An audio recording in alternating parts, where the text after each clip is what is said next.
Channel of Vadodara. Dabhoi વિધાનસભામાં ઉમેદવાર શૈલેષ મહેતાના પ્રચંડ પ્રચાર અર્થે ઉત્તર પ્રદેશના મુખ્યમંત્રી યોગી આદિત્યનાથે ડભોઈ કોલેજ મેદાન ખાતે ઉપસ્થિત રહી જાહેર સભાને સંબોધી હતી।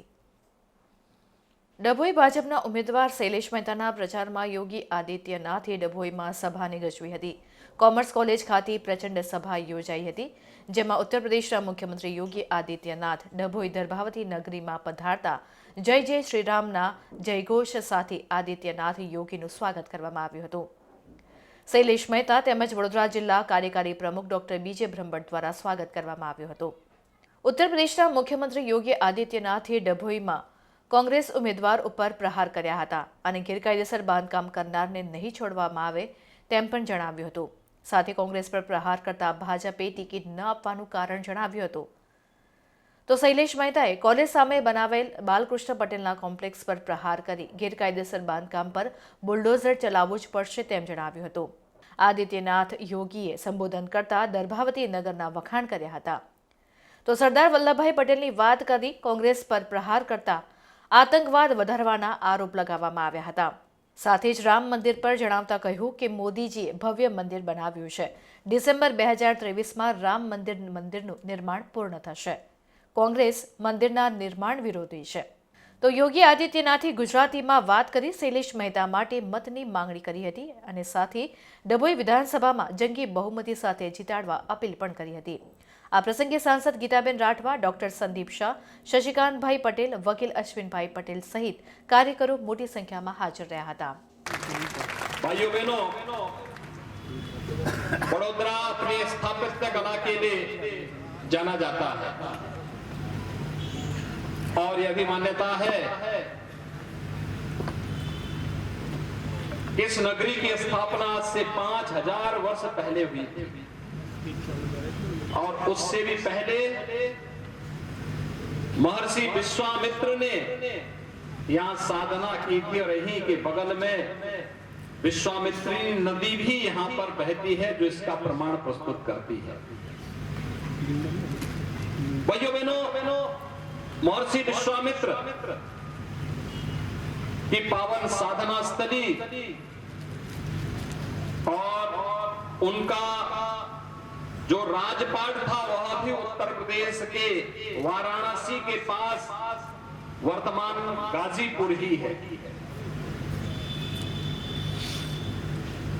इतनी प्राचीन परंपरा के आप सब वारिस हैं और गुजरात की धरती पे इस वाहिनी में हम सब के लिए अत्यंत वर्णीय है। मथुरा वृंदावन में जन्मे कृष्ण कन्हैया इसी धराधाम पर आकर के द्वारिकाधीश हो गए और उत्तर प्रदेश के ही छपिया में जन्मे भगवान स्वामीनारायण गुजरात पधार करके दुनिया के लिए पूज्य हो गए। भाइयों बहनों, ये गुजरात की धरती का कमाल है। जब इस देश में व्यापक पैमाने पे मतांतरण हो रहा था, धर्मांतरण हो रहा था, जाने के रास्ते तो थे, आने के नहीं थे, तब गुजरात की धरती में स्वामी दयानंद सरस्वती भी दिए थे। जब देश की आजादी में किम कर्तव्य विमूढ़ किसी स्थिति थी, कैसे नेतृत्व होना है, राष्ट्रपिता महात्मा गांधी भी इसी गुजरात की धरती ने दिए थे, जिन्होंने देश की आजादी के आंदोलन को नेतृत्व प्रदान किया था। और स्वतंत्र भारत में कैसा भारत होना चाहिए, वर्तमान भारत के शिल्पी भी लौह पुरुष सरदार वल्लभ भाई पटेल इसी गुजरात की धरती की देन है। गुजरात की धरती का ये चमत्कार था भाइयों बहनों।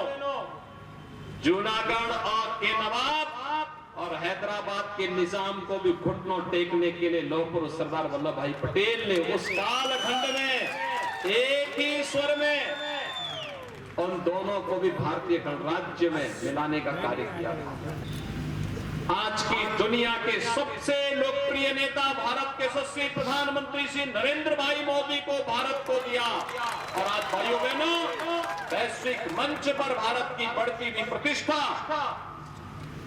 प्रधानमंत्री मोदी जी का यशस्वी और दूरदर्शी नेतृत्व हम सबके सामने है। हम में से ज्यादातर लोगों ने 1947 में जब ये देश आजाद हुआ था, आजादी के उत्सव को नहीं देखा होगा। लेकिन भाइयों बहनों, देश की आजादी का उत्सव कैसे होना चाहिए? आजादी के अमृत महोत्सव वर्ष को हर घर तिरंगा के माध्यम से हर भारतीय को जोड़ने वाले भारत के यशस्वी प्रधानमंत्री श्री नरेंद्र भाई मोदी के इस चमत्कारिक नेतृत्व को भारत ने भी और दुनिया ने भी माना है।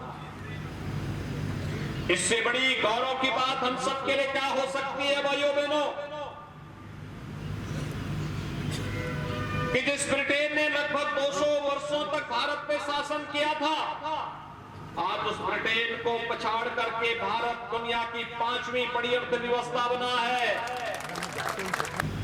वैश्विक मंच पर बढ़ती हुई भारत की प्रतिष्ठा, सुरक्षित होती हुई सीमाएं, आतंकवाद, नक्सलवाद और अराजकता का सर्वथा समाप्त होना, भारत की आस्था को बढ़ रही प्रतिष्ठा। आज से 20 वर्ष पहले गुजरात ने कर्फ्यू पर सदैव के लिए कर्फ्यू लगा दिया। कर्फ्यू सदैव के लिए गुजरात से समाप्त हुआ। तो गुजरात से ही जब नरेंद्र भाई मोदी का नेतृत्व देश को मिला, तो भाइयों बहनों, आज देश से आतंकवाद भी समाप्त हो गया। 1952 में देश के संविधान में कांग्रेस ने चोरी छिपे धारा 370 जोड़ करके देश में आतंकवाद को, नक्सलवाद को, अराजकता को बढ़ावा देने का जो कुत्सित प्रयास किया था, 5 अगस्त 2019 को प्रधानमंत्री मोदी जी के मार्गदर्शन में गृह मंत्री श्री अमित शाह जी ने कश्मीर से धारा 370 को सदैव के लिए समाप्त करके आतंकवाद की ताबूत पर अंतिम कील ठोक करके साबित कर दिया कि भारत की धरती पर आतंकवाद की कोई जगह नहीं। कोई सोचता था अयोध्या में भगवान राम के भव्य मंदिर का निर्माण हो पाएगा? 500 वर्षों तक संघर्ष चला था, लेकिन ये प्रधानमंत्री मोदी जी के चमत्कारिक नेतृत्व, दूरदर्शी और दृढ़ निश्चयी नेतृत्व का कमाल है। अयोध्या में भगवान राम का भव्य मंदिर के निर्माण का कार्य भी प्रारंभ हो गया है। भाइयों बहनों, दिसंबर 2023 में जब रामलला का भव्य मंदिर का निर्माण होगा, तो भाइयों बहनों, ये भारत के राष्ट्र गौरव का मंत्र बनेगा। हर भारतीय गौरव की अनुभूति करेगा और यह भी संकल्प करेगा कि गुलामी के अंशों को हमेशा के लिए समाप्त होना ही चाहिए। गुलामी सदैव के लिए समाप्त होनी ही चाहिए। अयोध्या में भगवान राम के भव्य मंदिर का निर्माण, काशी में काशी विश्वनाथ धाम का निर्माण, महाकाल में महालोक का पुनर्निर्माण, केदारपुरी उत्तराखंड में केदारपुरी का पुनरुद्धार, बद्रीनाथ धाम के सुंदरीकरण की महायोजना, और द्वारिका में भी तो हुआ है। द्वारिका धाम के पुनरुद्धार का कार्य, सुंदरीकरण का कार्य जिस भव्यता और दिव्यता को प्राप्त कर रहा है, सोमनाथ मंदिर जिस प्रकार की दिव्यता को प्राप्त कर रहा है, भाइयों बहनों, ये आस्था का भी सम्मान है। और जिन सूरवीरों ने इन आस्था के केंद्रों को सुरक्षित रखने के लिए अपने आप को बलिदान किया था, उनके प्रति कृतज्ञता का भाव भी प्रदर्शित करने का एक माध्यम है। मैं फिर से भाजपा की सरकार बनने जा रही है, दमदार तरीके से बनने जा रही है, और गर्भावती को उसका वैभव और उसकी पहचान दिलाने वाले भाजपा के हमारे प्रत्याशी शैलेश भाई ये सोटा जी तो नाम के अनुरूप काम भी कर लेते हैं, और नाम देखिए, जो नाम के अनुरूप काम कर ले वही आपका नेतृत्व ले सकता है। और इसलिए भाइयों बहनों, भाजपा नेतृत्व ने उन्हें फिर से अपना प्रत्याशी बना करके आपके बीच में उतारा है। आप सबसे मेरी अपील है कि दर्भावती में अब केवल कमल ही कमल खिलना चाहिए। सहमत हैं? आप सभी सहमत हैं? सुहाग बधा, भाजपा ने भव्य जीत आपसो, हाथ ऊंचा करने समर्थन आपो। भारत माता की, भारत माता की, भारत माता की जय श्री राम, जय जय श्री राम। अयोध्या में राम मंदिर का निर्माण कांग्रेस कर पाती? कांग्रेस कर पाती? कांग्रेस ने तो सोमनाथ मंदिर का पुनरुद्धार करने के लिए जब सरदार साहब आए थे, कांग्रेस ने विरोध किया था। जब मंदिर के लोकार्पण के कार्यक्रम में तत्कालीन राष्ट्रपति डॉक्टर राजेंद्र प्रसाद जी आ रहे थे, तब भी कांग्रेस नेतृत्व ने विरोध किया था। तो जो सोमनाथ मंदिर के पुनरुद्धार का विरोध करते हो, वे अयोध्या में भगवान राम का मंदिर का निर्माण कहां करा पाती? कांग्रेस ही उसमें बैरियर थी। जनता ने बैरियर हटाया और मोदी जी के पास देश की सत्ता आई। अयोध्या में भगवान राम के भव्य मंदिर के निर्माण का कार्य प्रारंभ हो गया।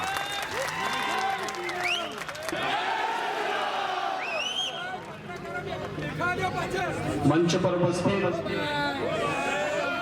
भारतीय जनता पार्टी के राष्ट्रीय महासचिव विनोद पावड़े जी, लोकप्रिय सांसद श्रीमती गीताबेन राठवा जी, भारतीय जनता पार्टी के लोकप्रिय प्रत्याशी श्री शैलेश भाई मेहता जी, कार्यकारी अध्यक्ष डॉक्टर बीजे ब्रह्म भट्ट जी, श्रीमती आज उत्तर प्रदेशना मुख्यमंत्री हिंदू हृदय सम्राट योगी आदित्यनाथजी डभोई में विधानसभा प्रचार माटे आव्या था।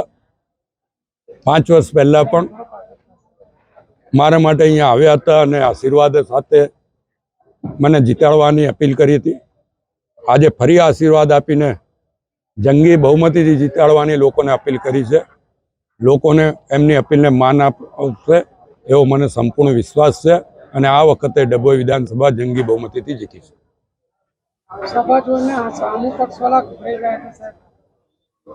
सभा जोईने गभराय के सभाना अमारा भाषणथी गभराया होय पण गभरावानी एमने जरूर छे।